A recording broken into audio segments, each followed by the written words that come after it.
Hello there, it's William Hohauser here. Today we're going over some pink quackers. Not crackers, but quackers as in ducks. And before we go into my ruminations about the hybrid theatrical television series of Pink Panthers, I would like to talk about the director's credit that you saw just a moment ago flash by. It's a name that hadn't come up before in the previous sets of Pink Panther cartoons. Although in this 1978 series he features quite often. The man in question is Brad Case.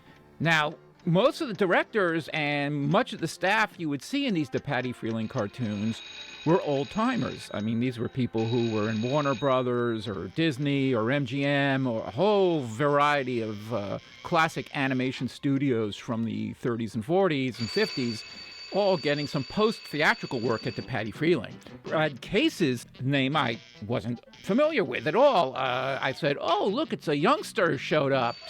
Well, I was wrong. Brad Case certainly wasn't a youngster. He was in his 60s at the time he directed this particular film.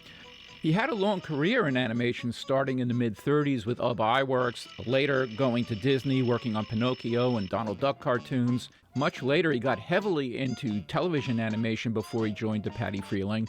For example, he worked for Hanna-Barbera, and among his directorial efforts, The Dick Tracy Show. And after his stint at DePatie Freleng / Marvel Productions, where he worked on Muppet Babies, he worked on a whole variety of TV animation productions, including The Tick and the Attack of the Killer Tomatoes TV series. I don't remember that one at all. So enough of the history of Brad Case. Let's get on to the cartoon that we're watching, Pink Quackers. This is a variation of previous Pink Panther cartoons. One set of Pink Panther cartoons with the Pink Panther being befriended by a small animal or sometimes a large animal, as in an elephant, or having issues with an inanimate object such as a quarter, a piece of string, various things like that. Here we have the Pink Panther being followed by a mechanical toy that seems to have grown sentient. The story for this fairly amusing entry in the later Pink Panther series is credited to Dave Dedich.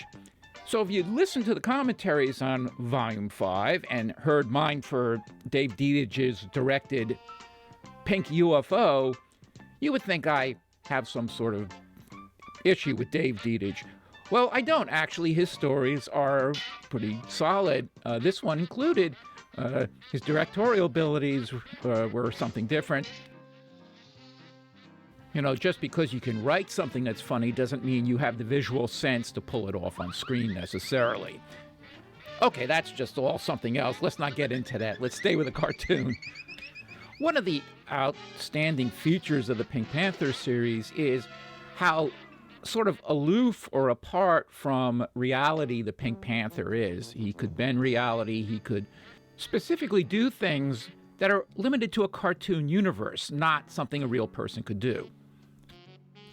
Here, the Pink Panther has been domesticated to a point, but to their defense, that's not unusual. That happens to a lot of characters, both animated and live-action characters, let's say in a sitcom, that after a while, they're domesticated. The edge that they had is gone. Why? Well, there may be a lot of reasons for that. I mean, let's make a hypothetical example. What if Leonardo da Vinci did 400 Mona Lisa portraits? How would the first one versus the last one look? Well, the last one's going to be sort of like, oh, I've done another one. Okay, is it finished yet? What's for dinner? The creators just get bored. Like the Pink Panther. Oh, no, he's despondent. I'm sorry. I was trying to sync it up to the cartoon, but I got the emotions all wrong. It's just at this point, the Pink Panther series has been going on for 14 years. That's a pretty long time. Not as much as Bugs Bunny, whose theatrical career from the first official Bugs Bunny cartoon, A Wild Hare, to the last one was 24 years. But, you know, even then, you could see the initial Bugs Bunny cartoons. It's a much brasher character, wilder character than the one in 1964.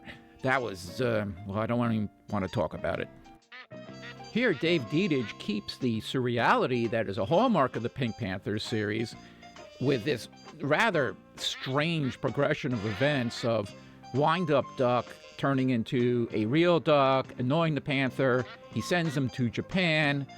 Pink Panther is upset because he really misses this strange cyborg duck thing, whatever it is.